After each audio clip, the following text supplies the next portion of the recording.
Hi, this is Kelly Borsheim. I would like to tell you about a workshop that I'm hosting in bas-relief sculpture so that we can combine two-dimensional art with three-dimensional art, give you a touch factor, give you a visual factor, help you with your painting skills and drawing skills, and learning how to tell a story in something that you can touch as well as see.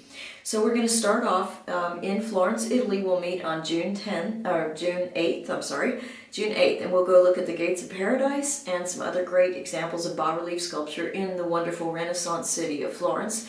And then we'll head up to Castelvecchio in the little village where I live up in Valeriano. It's a little piece of paradise up in the mountains. We're going to eat the good local foods, and we're going to work on the sculpture and see the woods and all kinds of good stuff.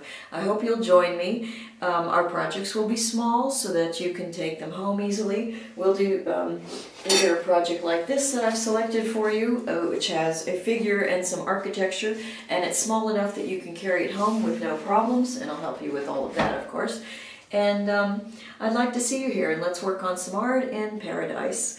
Again, it's June 8 through 15, 2008, and there's more information on my website at BorsheimArts.com. I really hope you'll check it out and come join us. We're going to have a lot of fun, and it's such a great experience to be here in the summertime. Thanks. Ciao, ciao.